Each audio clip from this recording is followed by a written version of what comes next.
So basically हमारे पास जो है वो 10 जो चैप्टर नंबर 1 है, ठीक है, इट इज़ ऑलमोस्ट डन। सिर्फ एक टॉपिक रह गया विच इज सरफेस टेंशन। तो आज की क्लास पे हम जो है वो सरफेस टेंशन के टॉपिक को कवर करेंगे, ठीक है। सो बेसिकली आप लोगों को जैसे मैंने अभी 2 से 3 प्रॉपर्टीज समझाएंगे, ठीक है। एक हमारे पास विस्कोसिटी है जो उसकी किसी भी लिक्विड्स की जो है या सॉरी फ्लूइड्स की जो है वो फ्लूइडिटी को बता रहा होता है कि कितने इजीली वो फ्लो कर सकते हैं, ठीक है। सेकंड प्रॉपर्टी हमने जो डिस्कस की थी व्हाट वाज बल्क मॉडुलस, ठीक है, कि बल्क मॉडुलस जो है वो उसके कंप्रेसिबिलिटी का फैक्टर को डिफाइन कर रहा होता है कि आपका जो फ्लूइड है वो कंप्रेस हो सकता है या नहीं, ठीक है।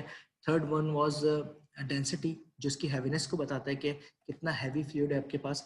और फोर्थ वन जो अभी हम स्टडी कर रहे हैं, जिस सरफेस टेंशन, जो ये बता रहा होता है कि बेसिकली अगर कोई पहली चीज तो ये कि क्या इसके ऊपर कोई ऐसी स्टिकनेस को शो कर रहा होता है, ठीक है, दूसरे मॉलिक्यूल्स के साथ, ठीक है। तो यहाँ पे हम ये भी देखेंगे कि स्टिकनेस के साथ साथ एक और फोर्सेस होती है जिसको हम कहते हैं कोहेसिव फोर्सेस, ठीक है।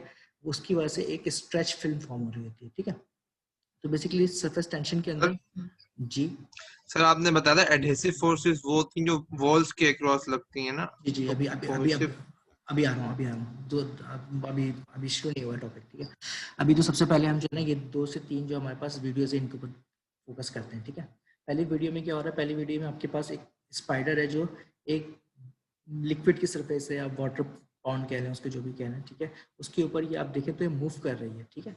इंस्टेड के ये इसके अंदर सिंक कर जाए, इसके ऊपर मूव कर सकती है, ठीक है। तो ये अब ये होता है किस वजह से, पहली बात तो ये कि वाटर की सरफेस के ऊपर या किसी भी लिक्विड की सरफेस के ऊपर, ठीक है, एक फिल्म फॉर्म हो रही होती है जो उसकी सर्टेन स्ट्रेंथ होती है, ठीक है। वो इस तरह से होता है जैसे कोई आपके पास स्ट्रेच्ड फिल्म हो ना, उस तरह से एक फिल्म फॉर्म हो रही होती है इसकी सरफेस के ऊपर। तो ये सर्टेन वेट होल्ड कर सकती है। तो अगर मैं इसको थोड़ा सा ड्रॉ करना चाहूँ तो एक सर्टेन स्ट्रेच फिल्म फॉर्म होती है इस पे फोर्सेस अगर मैं स्ट्रेच कर दूं, ठीक है, और इसकी वजह से एक सर्टेन वेट जो है ना ये फिल्म होल्ड कर सकती है। आप एक स्ट्रिंग लें, ठीक है, एक स्ट्रिंग को अगर आप नॉर्मली विदाउट स्ट्रेचिंग अगर आप उसको देखेंगे, ठीक है, तो वो कम वेट होल्ड कर सकता है। लेकिन अगर मैं उसी स्ट्रिंग को जो है वो स्ट्रेच कर दूं, यानी कि दोनों साइड से उसको पुल कर लूं, ठीक है, तो अब ये ज़्यादा वेट होल्ड कर सकता है, ठीक है। तो यही यहाँ पे वाटर के साथ हो रहा है, जो इसकी मॉलिक्यूल्स हैं ऑन द सरफेस, ठीक है, वो कुछ उसके अंदर स्ट्रेचिंग होती है, ठीक है। और वो क्यों होती है मैं आगे समझा रहा हूँ, इसलिए परेशान नहीं हो, ठीक है। कुछ स्ट्रेचिंग होती है, उस स्ट्रेचिंग की वजह से वो एक सर्टेन अमाउंट ऑफ वेट जो है ना होल्ड कर सकता है। ऑब्वियसली जो इंसेक्ट्स हैं या स्मॉल लिटल्स हैं उनका वेट बहुत ज़्यादा कम होता है, इसलिए वो उसकी सरफेस के ऊपर वॉक कर सकती हैं या उसके ऊपर स्टे कर सकती हैं, ठीक है। सेकेंड चीज़ आपने नोटिस किया होगा, ड्रॉपलेट्स फॉर्म होते हैं, ठीक है, ये बबल्स फॉर्म होते हैं। उसका जो पीछे कॉज होता है वो भी आपके पास जो है वो सरफेस टेंशन फोर्सेस ही होती हैं, ठीक है। इन अनदर एग्जांपल जो हमारे पास सिंपल जो हमारी प्लांट्स की लाइफ है, ठीक है, नेचुरल लाइफ है, उसमें अगर जो प्लांट्स की रूट्स से वाटर जो ऑस्मोसिस के थ्रू पहले इन चैनल्स तक आता है, जो स्मॉल कैपिलरीज शेप की जो यहाँ पे सरफेस मौजूद है, ठीक है, ये बहुत ही नैरो कैपिलरीज मौजूद है जिनके थ्रू वाटर ट्रांसमिट होता है टू द लीव्स, जो आपके पास टॉप पे लीव्स मौजूद है, ठीक है। तो ये पूरा प्रोसेस भी ऑब्वियसली उसमें कुछ ना कुछ सरफेस टेंशन फोर्स इन्वॉल्व होती है, ठीक है। अभी एक बच्चे ने मुझसे कहा कि सर आपने एडिशन का बताया था कि वो एक फॉर एग्जांपल एक वॉल है और एक लिक्विड है उसके दरमियान हो रही है, यानी कि 2 डिफरेंट सरफेस के दरमियान होती है, ठीक है। तो पहली बात तो ये समझ लेते हैं कि जहाँ सरफेस टेंशन इन्वॉल्व है, ठीक है, वहाँ पे 2 टाइप की फोर्सेस एग्जिस्ट कर सकती हैं, ठीक है। पहली जो फोर्सेस हैं वो हमारे पास हैं कोहेसिव फोर्सेस, ठीक है, मेरे कर्सर कहाँ चला गया, ओके। तो पहले जो फोर्सेस हमारे पास वो कोहेसिव फोर्सेस या कोहेजन जिसे कहते हैं हम, ठीक है। और सेकंड जो हमारे पास एडहेसिव फोर्सेस या एडिशन, ठीक है। अब कोहेजन और एडिशन में फर्क क्या है, दोनों मॉलिक्यूलर अट्रैक्शंस हैं, लेकिन डिफरेंस ये है कि जो कोहेजन होती है, ठीक है, वो सेम टाइप ऑफ मॉलिक्यूल्स के दरमियान होती है, ठीक है, जबकि जो एडिशन है वो डिफरेंट टाइप ऑफ मॉलिक्यूल्स के दरमियान होती है, ठीक है। यानी कि अगर वाटर के मॉलिक्यूल्स वाटर के साथ जो बॉन्ड फॉर्म करेगा वो हमारे पास कोहेसिव फोर्सेस की वजह से होगा, ठीक है। लेकिन वाटर का मॉलिक्यूल अगर एक सरफेस जैसे कि ग्लास सरफेस है, ग्लास सरफेस अगर मैं करूँगा वाटर का ड्रॉपलेट उसके ऊपर मौजूद हो, ठीक है, वाटर के ड्रॉपलेट्स के साथ जो है वो स्टिक किया हुआ, तो इनके दरमियान जो बॉन्डिंग हो रही होगी वो it is because of the adhesive forces, ठीक है, तो ये बात क्लियर हो गई कि cohesive forces obviously between same molecules है, ठीक है, जबकि एडहेसिव फोर्सेस जो है वो डिफरेंट मॉलिक्यूल्स के दरमियान है। कोहेसिव फोर्सेस रेजिस्ट कर रहा होता है टेंसाइल फोर्सेस को, यानी कि अगर ये दो मॉलिक्यूल्स हैं, ठीक है, इनको अगर मैं पुल करूं, ठीक है, तो जो इनके दरमियान बॉन्ड है कोहेजन की वजह से, वो टेंसाइल जो फोर्सेस हैं उनको रेजिस्ट करेगा, ठीक है। जबकि जो कोहेजन क्या है, कोहेजन एडहेरेंस है, यानी कि जो ये वाला मॉलिक्यूल है, ठीक है, ये इसके साथ कितना ज़्यादा इसकी बॉन्डिंग अच्छी है, ठीक है।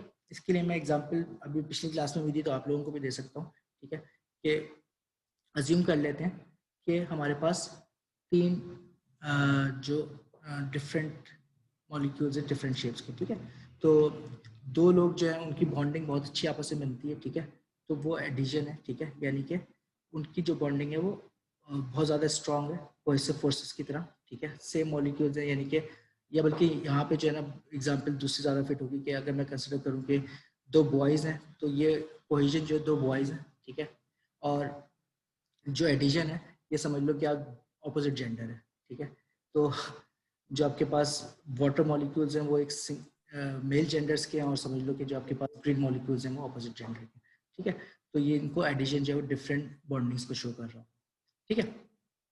अब ये अफेक्ट कैसे करते हैं हमारे सरफेस टेंशन पे, इसको देखते हैं, ठीक है।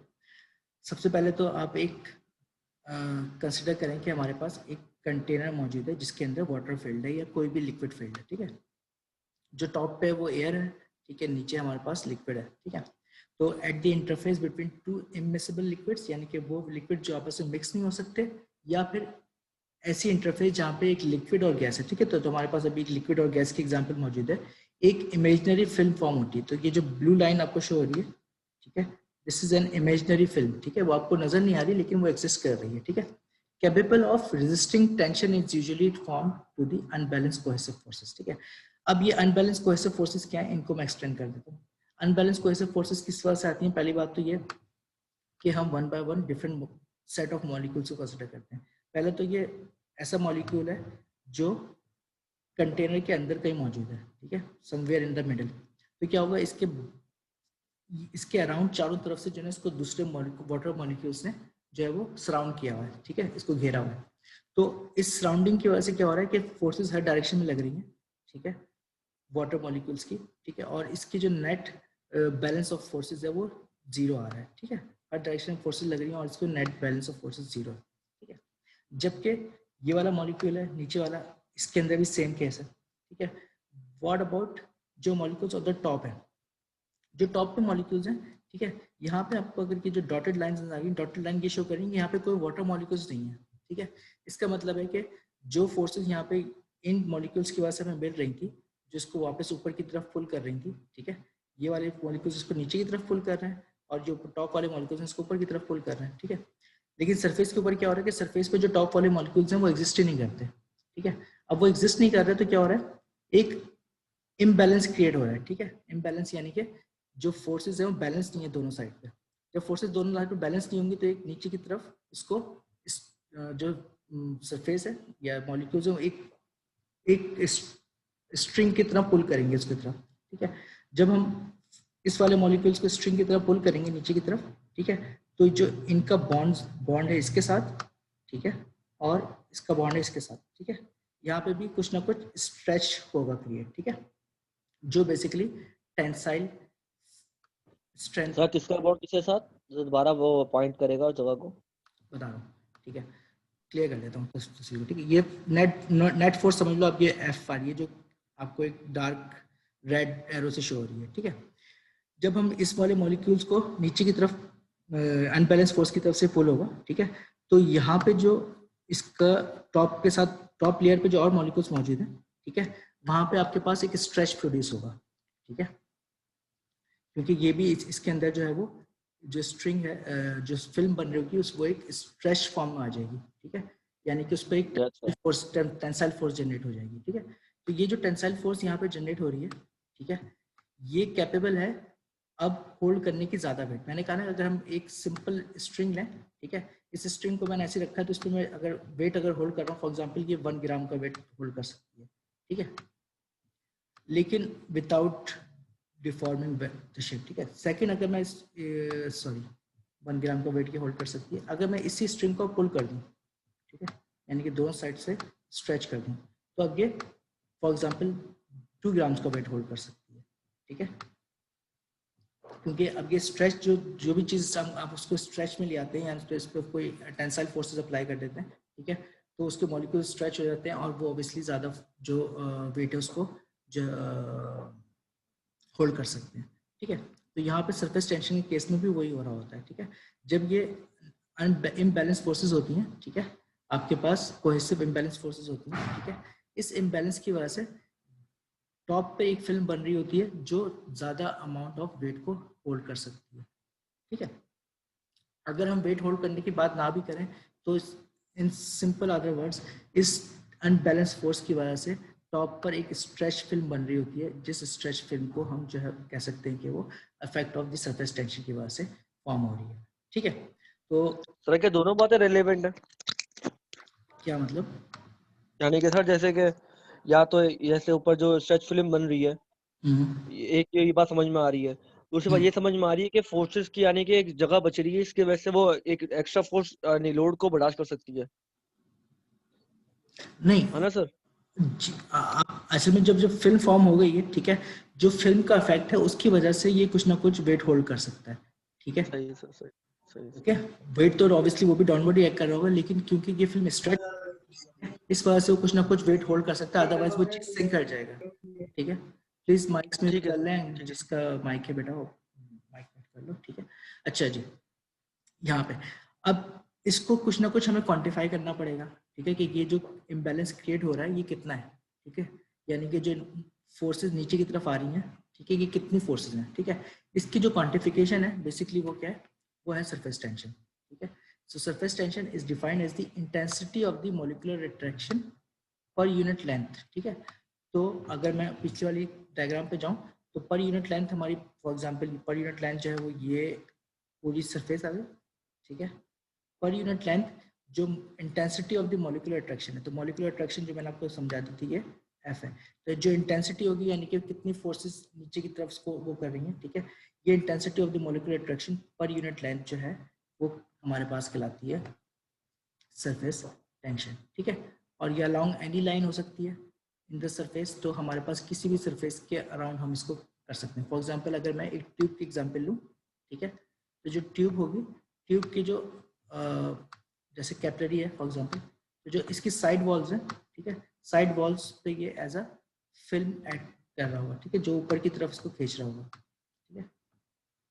आप अज्यूम कर लें कि आपने हर पॉइंट पे जो है ना एक फोर्स अप्लाई की है जो लिक्विड को ऊपर की तरफ पुल कर रही है, ठीक है, इस सरफेस को, ठीक है। तो ये पूरी हर पॉइंट पे आपके पास सरफेस टेंशन फोर्स एक्ट कर रही है, ठीक है? और एक कंटिन्यूस सरफेस फॉर्म हो जाएगी मेम्ब्रेन की तरह ना, एक मेम्ब्रेन फॉर्म हो जाएगी पूरी सरफेस के ऊपर, ठीक है। तो अब हम अगर इसको ये देखें कि इसको हम डिनोट कैसे कर सकते हैं, तो सिंबल सिग्मा यूज करते हैं हम सरफेस टेंशन को रिप्रेजेंट करने के लिए, ठीक है। डायमेंशंस जो हैं इसकी, ऑब्वियसली आई एक्सप्लेन यू की इंटेंसिटी ऑफ मॉलिक्यूलर अट्रैक्शन यानी कि force, intensity of the molecular attraction force हो गई, ठीक है, पर यूनिट लेंथ, ठीक है, तो फोर्स पर यूनिट लेंथ की जो है वो यूनिट्स हो जाएंगी या डायमेंशंस हो जाएंगी, ठीक है। और यूनिट होगी इसकी फोर्स पर यूनिट लेंथ की क्या हो जाएगी, न्यूटन पर मीटर या फिर पाउंड पर फीट, आइदर वे पाउंड पर इंच भी हो सकती है। अच्छा, सेकंड पॉइंट मैंने आप लोगों को पहले भी समझाया है कि टेम्परेचर जब हम बढ़ा रहे होते हैं तो जो मॉलिक्यूल्स के बॉन्ड्स हैं, ठीक है, वो वीक हो रहे होते हैं, ठीक है। इसका मतलब है क्योंकि ये जो फोर्सेस जनरेट हो रही थी यहाँ पे, ये कोहेसिव फोर्सेस की वजह से हो रही थी, ठीक है। ये मॉलिक्यूल्स, कीजिएगा, सॉरी बेटा, पॉइंट रिपीट कीजिएगा ये वाला। पॉइंट रिपीट कर दूं, point repeat, okay. I was saying कि मैंने आपको समझाया कि ये जो नीचे इंटेंसिटी बन रही है किस वजह से बन रही है, कोहेसिव फोर्सेस की वजह से, ठीक है। अभी मैं साइड्स पे नहीं जा रहा, ठीक है, अभी मैं सिर्फ मॉलिक्यूल्स के देख रहा हूँ, तो ये कोहेसिव फोर्सेस है ना बिटवीन सेम मॉलिक्यूल्स, ठीक है ना, बिटवीन सेम मॉलिक्यूल्स वो है कोहेसिव फोर्सेस, ठीक है। तो यहाँ पे जी सर। इम्बैलेंस कोहेसिव फोर्सेस हैं, ठीक है। ये इम्बैलेंस कोहेसिव फोर्सेस की वजह से जी सर। ये प्लीज जिसके बैकग्राउंड में आवाज मुझे नहीं है बस समझा पाऊंगा, आप प्लीज माइक म्यूट कर लो, मैं बात समझाता हूँ, ठीक है। तो जो आपके पास इम्बैलेंस ऑफ कोहेसिव फोर्सेस है। अब कोहेसिव फोर्सेस क्या टेम्परेचर पर डिपेंडेंट होती हैं? मेरा नेक्स्ट क्वेश्चन ये है, ठीक है। तो ऑब्वियसली कोहेसिव फोर्सेस टेम्परेचर पर डिपेंडेंट होती हैं। जितनी ज्यादा हम टेम्परेचर प्रोवाइड करते हैं, ये जो बॉन्ड्स हैं बिटवीन दी मॉलिक्यूल्स, ठीक है, ये वीक होते जाते हैं, ठीक है। और अगर बॉन्ड्स जो है यानी कि between the same molecules bond weak हो रहे हैं, इसका मतलब है कि इसकी सरफेस टेंशन भी रिड्यूस होती जाएगी, ठीक है, क्योंकि सरफेस टेंशन जो आई हमारे पास कोहेसिव फोर्सेस की वजह से रही है, ठीक है। अगर कोहेसिव फोर्सेस का बॉन्ड्स कम होते जाएंगे तो ऑब्वियसली सरफेस टेंशन भी रिड्यूस होती जाएगी, ठीक है। तो यहाँ पे जो ये ग्राफ आपको शो कर रहा है वाटर के लिए, कि सरफेस टेंशन अगर हम मेजर करें with respect to change in temperature, temperature जैसे जैसे बढ़ाएंगे सरफेस टेंशन जो है वो रिड्यूस होती जाएगी, ठीक है। अच्छा सर, एक बात है, जैसे एडहेसिव फोर्सेस के अंदर हम वाटर को हम अल्कोहल के साथ यानी कि इथेनॉल के साथ मिक्स करें तो फिर यानी कि टेम्परेचर के क्या फर्क आएगा? वाटर और इथेनॉल के साथ फिक्स करें तो उसका टेम्परेचर फर्क है। देखो अभी तो सभी हम सिंपल ये बात कर रहे हैं कि एक सिंगल मटेरियल की सरफेस टेंशन किस तरह से चेंज होगी, ठीक है। जब हम दो डिफरेंट मटेरियल्स की बात करेंगे तो ऑब्वियसली जो उनकी एडिशन है, ठीक है, वो वेरी लेकिन उसका इफेक्ट में डायरेक्टली यहाँ पे रिप्रेजेंट मुझे अभी मैं एक्सप्लेन नहीं कर सकता, ठीक है। I have to think about it and I will explain you, ठीक है। Okay sir, okay sir, okay sir. I don't want to say something जो ऑब्वियसली मैं सिर्फ बात करूं और उसका कोई लॉजिक नहीं, ठीक है। उस पर सोच के तुम्हें जवाब देता हूँ, ठीक है। जी जी सर सर। अच्छा, सेकंड ये है कि वाटर अगर यहाँ पे दो जो बहुत कॉमन इंटरफेसेस हैं, एक जिसको हम आगे आगे स्टडी भी करेंगे, एक वाटर एयर इंटरफेस है, सेकंड हमारे पास मर्करी एयर इंटरफेस है, ठीक है। तो वाटर और एयर का जो इंटरफेस होता है, ठीक है, सिंपली जैसे मैंने एग्जांपल ऊपर वाली दी कि ये वाटर अगर एयर इंटरफेस होगा तो इस केस में जो है वो सरफेस टेंशन है वो 0.0734 है, और इस अगर सेकंड इंटरफेस है सेकंड इंटरफेस है मर्करी और इसकी सरफेस टेंशन 0.466 है, ठीक है। मैं आपको एक वीडियो शो करता हूँ, फिर आप मुझे बताइएगा कि मर्करी वाली केस में उस क्या हो सकता है, ठीक है। एक सेकंड सर, ये सरफेस टेंशन किसी टेम्परेचर पे फिक्स्ड है? सरफेस टेम्परेचर फिक्स है, ये मैं दिखाया ना आपको ग्राफ, ठीक है। ये टेम्परेचर फिक्स है, ये मैं इसको बताया, ये मेरे ख्याल 15.6 जो स्टैंडर्ड वैल्यूज है ना हमारे टेबल से जो आती हैं, ये उस पे मैंने ली थी। Yes sir. दिस इज एक मिनट आप होल्ड करें, 0.0734 जो मैंने वाटर की लिए, ठीक है। दिस इज दिस वन, ठीक है। तो ये 15.6 पे जो वहाँ पे वैल्यू लिखी है, जो टिपिकल वैल्यू है वो वहाँ मैंने आपको शो की है, ठीक है। Okay okay, so next I was trying to show you one thing, ठीक है। जैसे तो पहला इफेक्ट तो मैंने समझा दिया कि इस पे कोई अमाउंट ऑफ वेट होल्ड कर सकता है, ठीक है, लेकिन उसकी कुछ ना कुछ लिमिट होगी, ठीक है। जैसे फॉर एग्जांपल इस एक एक्सपेरिमेंट यहाँ पे आपको शो हो रहा है, यहाँ पे दो डिफरेंट टाइप ऑफ ब्लेड्स हैं, एक ये डबल एज ब्लेड है, इसमें क्या है, इसका वेट थोड़ा सा कम है, तो ये आप देख रहे हैं कि फ्लोट कर रहा है इसके ऊपर, ये सिंक नहीं कर रहा अंटिल आपने एक एक्सटर्नल फोर्स अप्लाई की, उसके बाद इसने सिंक किया, ठीक है। वो क्योंकि वर्टिकल फोर्स बढ़ गई तो उसके बाद उसने सिंक किया। जबकि ये सेकंड ब्लेड है, ये सिंगल एज ब्लेड है, इसका वेट ज्यादा है, तो ये डायरेक्टली इसमें सिंक कर गया, इसने इसके ऊपर सरफेस के ऊपर ये फ्लोट नहीं किया, ठीक है। तो पहला ब्लेड जो है उसका वेट कम था, वो जो है इसके ऊपर क्या कहते हैं फ्लोट कर सकता था, जबकि सेकंड जो केस है उसमें वो सिंक कर गया, क्योंकि ऑब्वियसली वो ज्यादा वेट होल्ड नहीं कर सकता है, ठीक है। तो अगर मैं ये चीज एक्सपेरिमेंट रिपीट करूं, ठीक है, सेकंड एक्सपेरिमेंट रिपीट करूं for the case of mercury, ठीक है, तो आप लोग क्या समझते हैं, क्या मरकरी ज्यादा वेट होल्ड कर सकता है या नहीं? यस सर, ठीक है, ज्यादा वेट होल्ड करेगा, ठीक है, सर की सरफेस टेंशन ज्यादा है, जी सरफेस टेंशन ज्यादा है ना, तो सरफेस टेंशन ज्यादा है कि जो ऊपर की तरफ फोर्सेस बन रही होंगी वो ज्यादा होंगी और वो ज्यादा वेट को होल्ड कर सकता है, ठीक है। Yes sir. सरफेस टेंशन के अलावा डेंसिटी भी कि इसका फर्क पड़ेगा? सरफेस टेंशन के अलावा क्या, सवाल रिपीट करो। डेंसिटी भी यानी कि इसको ऊपर फ्लोट करवाएगी? डेंसिटी ऑफ द लिक्विड जो है ना उसका फर्क पड़ेगा, ठीक है। लेकिन यानी कि आपस में लिंक है इन लोगों का रिलेशन? देखो डेंसिटी, पहली चीज यहाँ पे दो डेंसिटीज है, ठीक है। एक डेंसिटी तो ये जो मटेरियल की डेंसिटी है, तो मटेरियल की डेंसिटी की बात कर रहे हो? नहीं सर, मर्क्यूरी की या वाटर की, ऐसे मैं सवाल कर रहा हूँ। वाटर की देखो हम, अच्छा पिछली क्लास से एक चीज हो रही है वो ये है कि मैं इसको हम जो है ना प्रॉपर्टीज को मिक्स कर रहे हैं, ठीक है। प्रॉपर्टीज अगर जैसे कि डेंसिटी है ना, डेंसिटी उसकी हैवीनेस को बढ़ाती है, जैसे प्रेशर, टेम्परेचर और जो आपके पास डेंसिटी के 3 डिफरेंट प्रॉपर्टीज आपस में लिंक, इनका आपस में लिंक तो बनाया जा सकता है, लेकिन कुछ प्रॉपर्टीज हैं बिल्कुल इंडिविजुअल हैं, ठीक है, वो एक दूसरे पे डिपेंडेंट नहीं है। प्लीज माइक, अदनान माइक बंद कर दो। हाँ माइक बंद कर दो भाई, खुदा के वास्ते यार, कब से हो रहा है ये सब।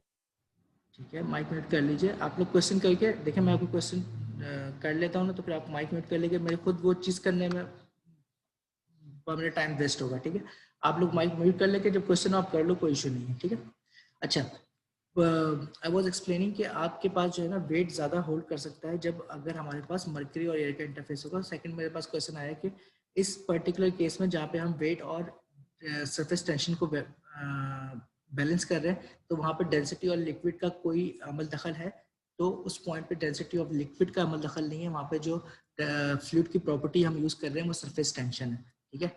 Surface tension is the property जिसको हम यूज कर रहे हैं सरफेस की जो प्रॉपर्टीज है उनको डिफाइन करने के लिए, ठीक है। डेंसिटी का इफेक्ट वहां पे आएगा जब बॉडी जो है उसके अंदर क्या कहते हैं सबमर्ज हो जाएगी। सबमर्ज बॉडीज वो होती हैं जिस तरह से आपके पास शिप है, ठीक है, तो उसका कुछ पोर्शन जो है वो उसके अंदर सबमर्ज होता है और कुछ पोर्शन बाहर होता है, वो सिर्फ सरफेस की प्रॉपर्टी नहीं है, ठीक है। तो जब सबमर्ज बॉडीज आती हैं तो वहां पे फिर वेट यानी कि डेंसिटी ऑफ द फ्लूइड वो इन्वॉल्व हो जाती है। उसको हम आगे बायोलॉजी में स्टडी करेंगे, तो अभी हम उस डायरेक्शन में नहीं जा रहे हैं, ठीक है। अभी सिर्फ इतना आप लोग समझ रहे हैं आ रही सर ये है सिर्फ सरफेस की वजह से आ रही है। सर ये खाली एडिसिव फोर्सेस के बीच में होती है सरफेस टेंशन, या कोहेसिव फोर्सेस के बीच में भी होती है? नहीं, जो इस अगर मैं साइड्स की बात नहीं करूँ ना, ठीक है, जो साइड्स पे मगर बात नहीं कर रहा, तो यहाँ पे सिर्फ और सिर्फ कोहेसिव फोर्सेस इन्वॉल्व है, ठीक है। लेकिन अगर मैं इस साइड पे बात करूँ, ठीक है, तो आप नोटिस कर रहे हो कि यहाँ पे एक जो है ना एक कर्वेचर बन रहा है, ठीक है। इस पॉइंट पे जो है फिर आपके एडहेसिव फोर्सेस का रोल प्ले होता है। वो मैं आगे आपको कैपिलरी इफेक्ट में बताता हूँ। एक स्लाइड को होल्ड कर लो, मैं आपको नेक्स्ट कैपिलरी इफेक्ट में बताता हूँ, ठीक है। अच्छा, सेकंड मैंने जो आपको यहाँ पे एक वीडियो शो की थी, जो आपके पास सिंपल क्या था, एक ड्रॉप था जो फॉर्म हो रहा है because of the surface tension effect, ठीक है। तो होता ये है कि जब इस तरह का कोई ड्रॉप फॉर्म हो रहा होता है तो एक प्रेशर डिफरेंस जनरेट हो रहा होता है between the inside of the drop and the outside atmosphere, ठीक है। और वो डिपेंड कर रहा होता है कि आपके पास सरफेस टेंशन फोर्सेस कितनी इन्वॉल्व है, ठीक है। तो अगर मैं इसको स्टडी करना चाहूँ कि एक सिंपल ड्रॉपलेट है, ठीक है, उस सिंपल ड्रॉपलेट में प्रेशर डिफरेंस कितना है between the inside and outside of the droplet, ठीक है। अच्छा, जो आपके पास इंटरफेस बन रही होती है ना, ठीक है, इंटरफेस हमेशा दो लिक्विड्स या दो डिफरेंट फ्लूइड्स के दरमियान बनती है, ठीक है। इंटरफेस कभी भी सेम फ्लूइड के दरमियान नहीं बनेगी, ठीक है। इंटरफेस का मतलब ये है कि वो दो डिफरेंट फ्लूइड्स होने चाहिए। तो यहाँ पे अगर आपको इंटरफेस में अगर नोटिस करूँ तो इंटरफेस जो बन रही है यहाँ पे वाटर और एयर के दरमियान इसकी जो है वो इंटरफेस बन रही है। ये जो आपके पास एक सर्कुलर शेप है, ठीक है। इस सर्कुलर शेप के ऊपर ऑब्वियसली कुछ ना कुछ सरफेस टेंशन फोर्सेस इन्वॉल्व हैं जिसने इसको होल्ड किया हुआ है, ठीक है। जबकि जो इनसाइड क्या है, इनसाइड हमारे पास प्रेशर ड्रॉप है जो जनरेट हो रहा है with in the water droplet, ठीक है। तो जो प्रेशर का फोर्स है हम उसको किसी भी क्रॉस सेक्शन के ऊपर जो नेट फोर्स प्रेशर आ रही है उसको मैं इस क्रॉस सेक्शन के ऊपर फाइंड आउट कर सकता हूँ, ठीक है। तो यहाँ पे भी हम वही काम कर रहे हैं, सिंपल फोर्स बैलेंस कर रहे हैं जस्ट टू सी कि हमारे पास प्रेशर ड्रॉप कितना जनरेट हो रहा है विद इन द ड्रॉपलेट, ठीक है। तो इसको फाइंड आउट करने के लिए हमारे पास दो फोर्सेज हैं। इसमें मैं समेशन फोर्सेस कर लेता हूँ, ठीक है। समेशन फोर्सेस करूंगा तो एक पहली जो फोर्स आएगी वो हमारे पास अपवर्ड फोर्स है, जो हमारे पास, इसको मैं कहता हूँ F T is basically tension force जो आपके पास सरफेस टेंशन की वजह से आ रही है, ठीक है। सेकंड जो फोर्स है विद इन दी ड्रॉपलेट, आपके पास एक प्रेशर है, ठीक है, वो इस क्रॉस सेक्शन के ऊपर अप्लाई हो रहा है, जिसको मैंने हाफ कट कर लिया है ड्रॉप को, ठीक है। इस क्रॉस सेक्शन के ऊपर एक फोर्स आ रही है जो बिकॉज ऑफ प्रेशर है, ठीक है, तो उसको नेगेटिव साइन के साथ एफ पी आ जाएगा, ठीक है। और ऑब्वियसली ये दोनों फोर्सेस इक्वल टू 0 होंगे। अब मैं सबसे पहले तो सरफेस टेंशन फोर्सेस देख लेता हूँ, ठीक है। सरफेस टेंशन फोर्सेस के लिए मेरे पास जो सरफेस टेंशन जो है, अच्छा एक चीज़ थोड़ा सा आप लोगों को मेरे साथ यहाँ पे कॉपरेट करना होगा, मैं इसको बाद में सही भी कर दूंगा कि ये जो डायग्राम है कि मैंने एक्चुअली दूसरी बुक से ली है, ठीक है, और जो यहाँ पे फॉर्मूलाज हैं वो आपके जो रेगुलर बुक्स है उससे यूज हो रहे हैं, ठीक है। तो इस डायग्राम में जो सरफेस टेंशन है वो बेसिकली यहाँ पे गैमा से शो हो रही थी, जो मैं यहाँ पे सिग्मा यूज होगा, ठीक है। तो हमारे फॉर्मूलाज में सही लिखा हुआ है, सिर्फ डायग्राम में उसको क्रैक करने की जरूरत है, मैं उसको क्रैक कर दूंगा, ठीक है। तो सरफेस टेंशन अप्लाई कहाँ हो रही है, इस सर्कुलर रिंग के ऊपर अप्लाई हो रही है, ठीक है। तो इस सर्कुलर रिंग के ऊपर जहाँ पे इंटरफेस बन रहा है वाटर और लिक्विड का, वहाँ पे circular surface tension forces apply हो रही हैं। मैं इसको यूज कर रहा हूँ सरफेस टेंशन को सिग्मा, और इस सर्कुलर रिंग का जो एरिया सॉरी लेंथ है वो कितनी है, इस सर्कुलर रिंग की लेंथ है हमारे पास 2 पाई r, ठीक है। और ये बैलेंस किसके साथ हो रही है, ये बैलेंस हो रही है हमारे पास इस प्रेशर के साथ जो with in the pressure drop है हमारे पास विद इन दी ड्रॉपलेट, ठीक है। तो इस ड्रॉपलेट के ऊपर जो हमारे पास क्रॉस सेक्शन एरिया है वो हमारे पास है पाई r स्क्वायर, ठीक है। ये पाई r स्क्वायर जो मैंने ये यहाँ पे हैचिंग की है यहाँ पे, ठीक है, ये हैचिंग के थ्रू हम शो कर रहे हैं कि हमारे पास जो पाई r स्क्वायर एरिया है विच इज जिस पे प्रेशर ड्रॉप अप्लाई हो रहा है, और इसको मैं मल्टीप्लाई कर लूँगा डेल्टा पी के साथ, तो प्रेशर इनटू एरिया हमारे पास फोर्स आ जाएगी जो एफ पी को रिप्रेजेंट कर रही है, ठीक है। ऑब्वियसली अब मैं इसको रीअरेंज कर लूँगा तो मेरे पास सिग्मा की फॉर्म में डेल्टा पी आ जाएगा। तो ये प्रेशर इंक्रीज जो हो रहा है इंटीरियर ऑफ स्फेरिकल ड्रॉप में, उसको हम इस तरह से राइट कर सकते हैं। अच्छा, किसी ने मुझसे यहाँ पे क्वेश्चन नहीं किया कि हमने यहाँ पे वेट को भी कंसिडर नहीं किया, ठीक है। तो वेट ऑफ द जो लिक्विड है वो इसमें हमने इसको इस पॉइंट पे कंसिडर नहीं किया हुआ है, उसको हमने बहुत स्मॉल कंसिडर करके हम सिर्फ अभी प्रेशर का इफेक्ट दिख रहे हैं कि प्रेशर का राइज कितना जनरेट हो रहा है with in the droplet. Sir एक क्वेश्चन है मेरा। जी बेटा। कि सर जैसे हम पहले रिसर्च करते रहते हैं, ऐसे कैविटी में भी किया था हमने कि प्रेशर डिफरेंस होता है। ऐसे फर्ज करें कि अपना ड्रॉपलेट का प्रेशर ज्यादा है अपना उससे अपना जो सरफेस है उसके प्रेशर से, तो उससे फर्क से क्या सरफेस टेंशन हम पता लगा सकते हैं कि ड्रॉपलेट ऊपर रहेगा या इससे नीचे गिर जाएगा, पानी के अंदर चले जाएगा, डिसॉल्व हो जाएगा। अभी तो हम जो है ना देखो, अभी हम इसकी मूवमेंट के ऊपर बात नहीं कर रहे, हमने इसको स्टैटिक ड्रॉप को कंसिडर किया है। उस स्टैटिक ड्रॉप के अंदर जो प्रेशर राइज हो रहा है with in the body itself, ठीक है, क्योंकि सरफेस टेंशन उसको चारों तरफ से ड्रॉप को वाटर की इनक्लोज किया हुआ है, ठीक है। जी सर। इस इनक्लोजर की वजह से एक अंदर जो प्रेशर है वो इंक्रीज कर रहा है, ठीक है। हम ये देख रहे हैं कि इस ड्रॉपलेट का प्रेशर राइज कितना होगा, ठीक है। ये डिपेंड करेगा कि उसकी सिग्मा की वैल्यू कितनी है, ठीक है, उसकी सिग्मा की वैल्यू कितनी है यानी कि सरफेस टेंशन की, और ऑब्वियसली ड्रॉप का साइज कितना है यानी उसका रेडियस क्या है, ठीक है। Yes sir, yes sir. अच्छा, इसी चीज को अगर मैं करना चाहूँ for the case of bubble, ठीक है, तो बबल के केस में क्या हो जाएगा, ठीक है। बबल के केस में बबल क्या होता है, बबल इनसाइड जो है ना हॉलो होता है, ठीक है, उसके अंदर लिक्विड मौजूद नहीं होगा, ठीक है।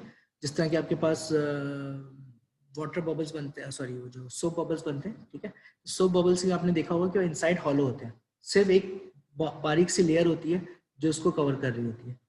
अब उस केस में क्या है, उस केस में जो हमारे पास प्रेशर ड्रॉप है वो कैसे निकाल सकते हैं। उस केस में प्रेशर ड्रॉप निकालने के लिए मैं आपको ये डायग्राम यहाँ शो करता हूँ, उससे आपको थोड़ा सा आइडिया होगा। आप देख रहे हैं कि जो बेसिकली बबल है, ठीक है, बबल के अंदर कोई अंदर लिक्विड मौजूद नहीं है, ठीक है, वो एयर मौजूद है। तो हमारे पास दो इंटरफेसेस बन रही हैं, एक जो लिक्विड की इंटरफेस है बाहर की एयर के साथ, ठीक है, और सेकंड जो लिक्विड की इंटरफेस है अंदर की एयर के साथ, ठीक है। तो हमारे पास दो लेयर्स बन रही हैं, तो सरफेस टेंशन दो डिफरेंट लेयर्स के ऊपर अप्लाई हो रही होगी, ठीक है। अच्छा, जब मैं इसको राइट किया तो मैंने सिंपली क्या किया, मैंने सिंपली 2 टाइम्स कर लिए सिग्मा एस जो है हमारे पास सरफेस टेंशन है, 2 पाई आर जो है वो इसका सर्कमफेरेंस है, ठीक है, और इसको 2 टाइम्स कर लिया तो सेकंड सर्कमफेरेंस भी आ गया, ठीक है। अब कोई मुझसे क्वेश्चन कर सकता है सर इसका तो रेडियस डिफरेंट है तो आपने सेम रेडियस क्यों ले लिया, ठीक है। तो उसका जवाब यह है कि इस पॉइंट पे हम ये कंसिडर कर रहे हैं कि ये जो थिकनेस है बहुत ज़्यादा स्मॉल है, और ये इतनी स्मॉल है कि हम ये कंसिडर कर सकते हैं कि सेम रेडियस के साथ कोई ज़्यादा डिफरेंस नहीं आएगा हमारी कैलकुलेशंस में। लेकिन अगर आप बहुत ही ज़्यादा क्रिटिकल हो अपनी कैलकुलेशंस में और बहुत ही ज़्यादा इंजीनियरिंग पॉइंट ऑफ व्यू से बहुत ही एक्यूरेट कैलकुलेशंस करना चाहते हो तो उस पॉइंट पे फिर इसका जो रेडियस है वो स्लाइटली चेंज हो जाएगा और फिर आपको उस थिकनेस को इनकॉर्पोरेट करना पड़ेगा जो इस बबल की थिकनेस होगी, ठीक है। तो ऑब्वियसली वो कैलकुलेशंस को कॉम्प्लिकेट करेगा इस पॉइंट पे जहाँ पे आप बहुत ही बैचलर्स लेवल का फर्स्ट लेवल का कोर्स पढ़ लो, हमें इतनी कॉम्प्लिकेशन में जाने की जरूरत नहीं है, हम उसको आपको सिंप्लीफाइड करके बता रहे हैं, ठीक है। लेकिन हम कंप्लीट चीज समझा देते हैं कि ये थिकनेस इंक्लूड करेंगे आप जरूर अगर आपने बहुत एक्यूरेट कैलकुलेशन करनी है तो, ठीक हो गया। तो सिंपली मैं इसको 2 टाइम्स मल्टीप्लाई कर लिया। प्रेशर जो अगेन सेम क्रॉस सेक्शन पे अप्लाई हो रहा है जो मैंने आपको वहाँ पे हैच करके समझाया था, ठीक है। तो यहाँ पे भी वो जो एरिया है, ठीक है, ये आपके पास सर्कुलर एरिया, ये आपको बात समझ में तो आ रही है ना कि सर्कुलर एरिया बन रहा है, ठीक है, क्योंकि एक ड्रॉप जो है वो स्फेरिकल शेप का होता है, ठीक है। तो यहाँ पे ये जो spherical area sorry circular area बन रहा है इसके ऊपर प्रेशर ड्रॉप अप्लाई हो रहा है पाई आर स्क्वायर डेल्टा पे, ठीक है।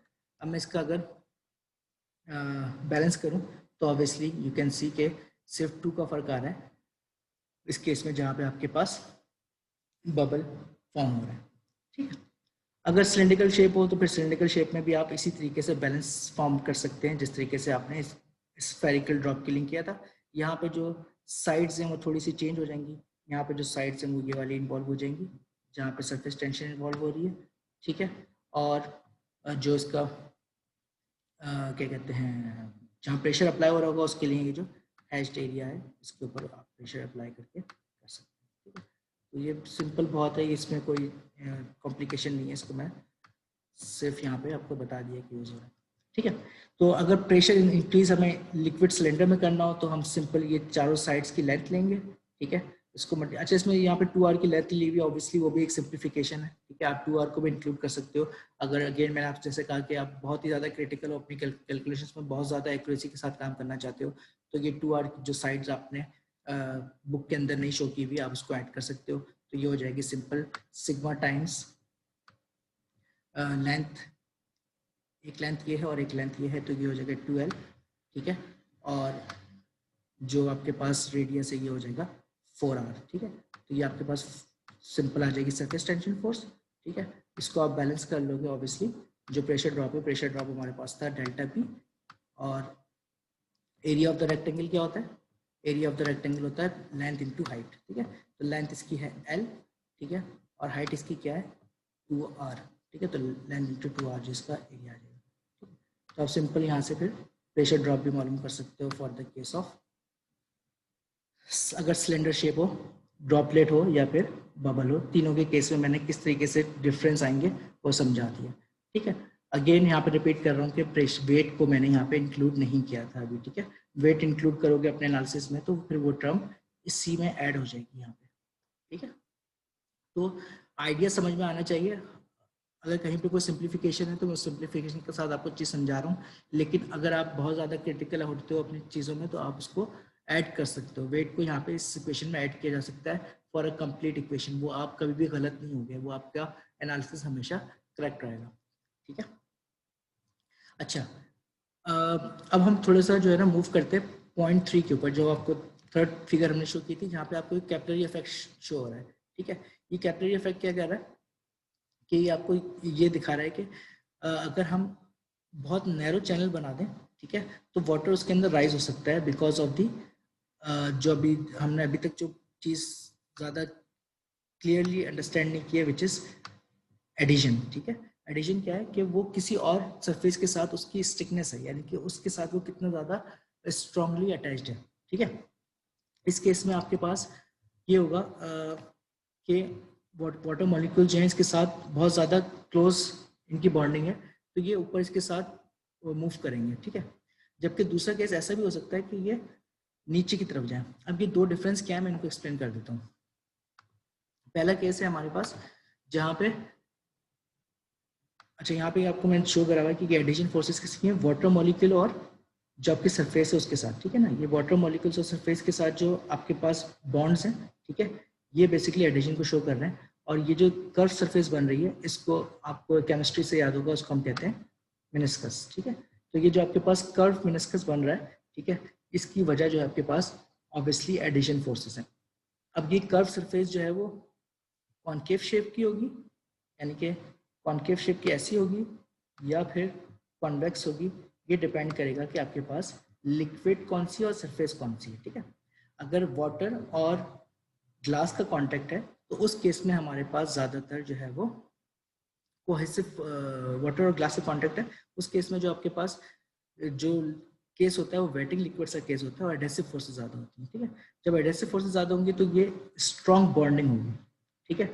और अगर कोहेसिव फोर्सेस ज़्यादा होंगी, ठीक है, तो उस केस में आपके पास बॉन्डिंग थोड़ी सी वीक होगी, ठीक है। इसकी एग्जांपल के लिए मैंने ये शो कर सकता हूँ कि हमारे पास 3 डिफरेंट लोग हैं, ठीक है, ए, बी और सी,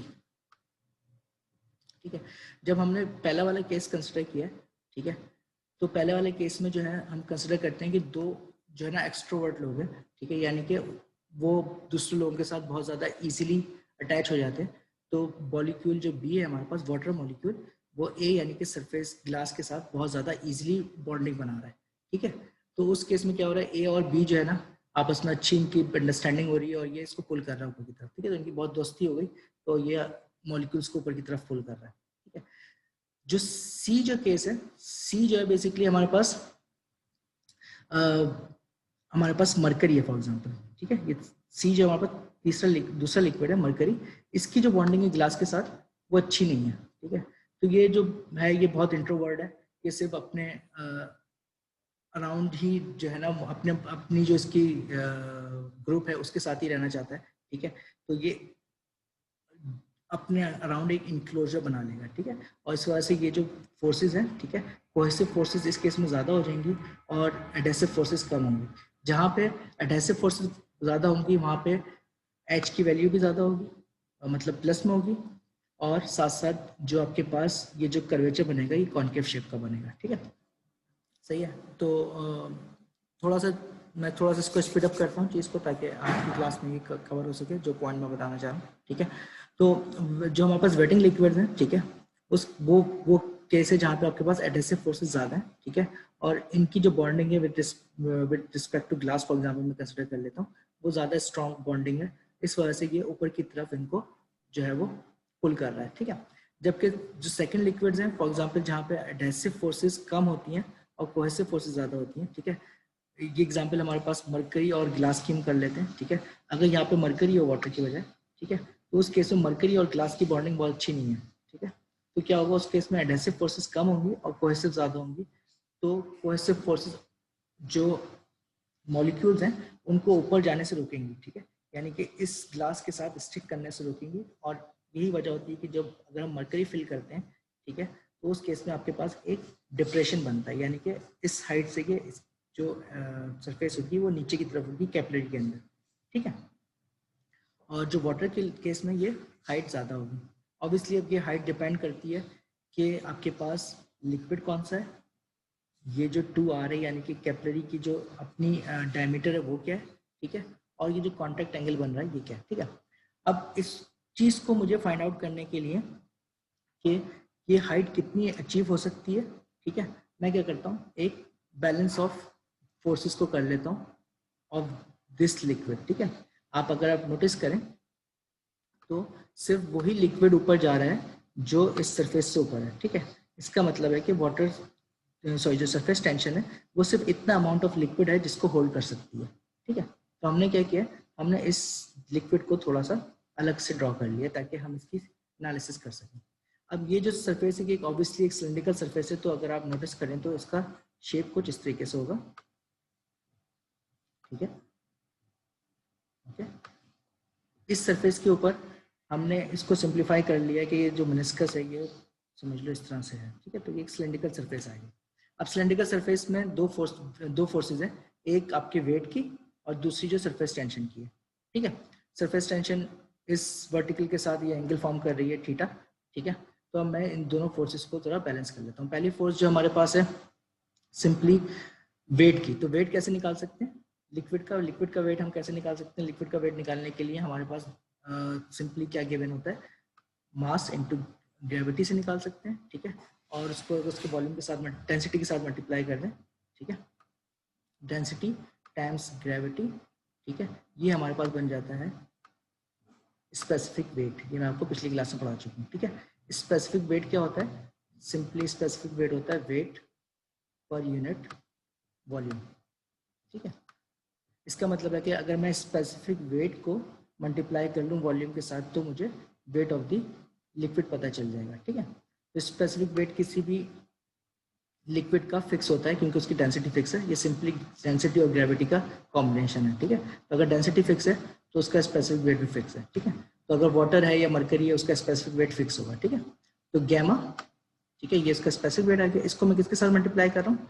वॉल्यूम के साथ, ताकि मुझे इसका वेट पता चल सके जो ये लिक्विड के जो सिलिंड्रिकल बॉडी है, ठीक है, इसका वेट क्या हो जाएगा, ठीक है। ऑब्वियसली सिलिंड्रिकल बॉडी है तो सिलिंड्रिकल बॉडी का हमें पता है कि वॉल्यूम कितना होता है, उस पाई आर स्क्वायर जो है इसका क्रॉस सेक्शन होगा और इसकी हाइट जो होगी वो h हो जाएगी, ठीक है। तो पाई आर स्क्वायर h जो है वो इसका वॉल्यूम बन जाएगा जो यहाँ पे आपके पास आ गया, ठीक है। This is weight of this cylindrical body. ये कुछ भी नहीं है, सिर्फ इस सिलिंड्रिकल बॉडी का वेट है।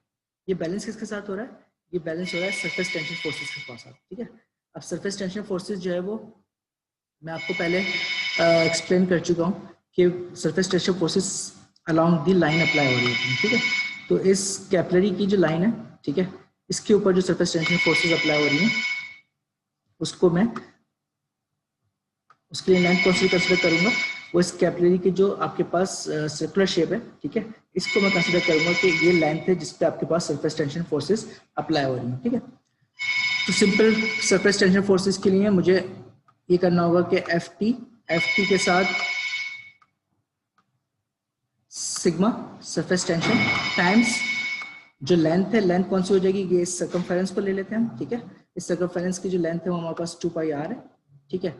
अच्छा, यहाँ तक तो सिर्फ और सिर्फ हमारे पास सरफेस टेंशन फोर्स आ गई है, लेकिन क्योंकि आप यहाँ पे देख रहे हैं कि एंगल फॉर्म हो रहा है तो मुझे वो फोर्स की कॉम्पोनेंट लेना होगा जो वर्टिकल अपवर्ड अप्लाई हो रहा है, ठीक है, ताकि मैं वेट के साथ उसको बैलेंस कर सकूँ, ठीक है।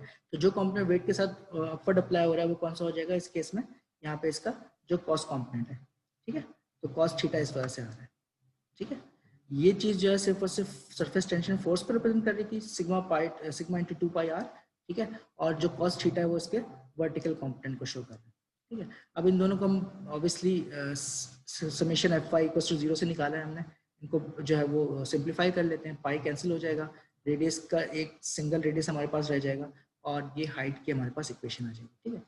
इस हाइट की जो जो कि हमारे पास कैपिलरी राइज जिसको भी कहते हैं हम, ठीक है, इस जो राइज हो रहा होता है ट्यूब्स के अंदर, इसको हम कैपिलरी राइज की टर्म यूज कर रहे होते हैं। ये जो कैपिलरी राइज है, ठीक है, ये पॉजिटिव भी हो सकता है, नेगेटिव भी हो सकता है। पॉजिटिव जब होगा जब हमारे पास वेटिंग लिक्विड्स होंगे और थीटा की वैल्यू जो है वो 90 डिग्री से कम होगी, ठीक है। 90 डिग्री का मतलब है कि स्टार्टिंग फ्रॉम 0 हियर 90 डिग्री जो है वो इस पॉइंट तक हो सकता है, ठीक है। ये 90 डिग्री यहाँ तक हो सकता है, ठीक है, 90 डिग्री हो जाएगा। अगर 90 डिग्री से एंगल ज्यादा है, ठीक है, वो कौन सा केस हो जाएगा? ये वाला केस हो जाएगा। यहाँ पे जो एंगल बन रहा है वो ऑब्वियसली 90 से ज्यादा है वर्टिकल के साथ, ठीक है। यहाँ से स्टार्ट किया था ना थीटा में, तो इस पॉइंट तक जो एंगल है वो 90 से ज्यादा है। इस केस में जो हमारे पास h की वैल्यू होगी वो नेगेटिव हो जाएगी। आप लोगों को पता है कि cos 90 से जब ऊपर जाता है, ठीक है, तो वो नेगेटिव साइन आ जाती है, ठीक है। तो हाइट जो है वो यहाँ पे फिर नेगेटिव हो जाएगी, सही है। सेकेंड पॉइंट अगर आप इस इक्वेशन से नोट करें तो वो क्या है कि जो हाइट और r की वैल्यू है, ठीक है, ये आपस में इनवर्सली रिलेटेड है, ठीक है। अगर r रेडियस को मैं बढ़ाता जाऊंगा तो ये हाइट जो है वो इसके अंदर जो कैपिलरी राइज हो रहा है वो कम होती जाएगी। और वो आपको पता है कि वेट तो वो उतना ही हैंडल कर रहा है, लेकिन जब मैं इस ट्यूब का साइज बढ़ा रहा हूँ, ठीक है, तो ऑब्वियसली जो उसका वॉल्यूम है तो वॉल्यूम तो सेम रहेगा, लेकिन हाइट बढ़ाने रेडियस बढ़ाने से क्या होगा, उसकी हाइट कम हो जाएगी, ठीक है। और वो आपको यहाँ पे शो हो रहा है कि जैसे जैसे हम रेडियस बढ़ाएंगे ये जो आपके पास कैपिलरी राइज है ये कम हो जाएगा, ठीक है। आज की क्लास को बस एंड करता हूँ 2 मिनट के लिए। 2 मिनट में एक सिंपल प्रॉब्लम कर लेता हूँ, उसके बाद बाकी चीज़ आप लोग खुद ट्राई कीजिएगा, ठीक है। वो कल की क्लास में मैं करवा दूंगा। एक 2 मिलीमीटर डायमीटर की ट्यूब है हमारे पास जो इंसर्ट किया हमने लिक्विड के अंदर, ठीक है, in an open tank. Open tank बिल्कुल इसी तरीके से जिसमें हमने 2 मिलीमीटर डायमीटर की ट्यूब जो है उसको इंसर्ट किया हुआ है, ठीक है। अब हम क्या कर रहे हैं कि इसमें हमें हाइट मालूम करनी है, सॉरी हाइट हमें गिवन है क्वेश्चन के अंदर,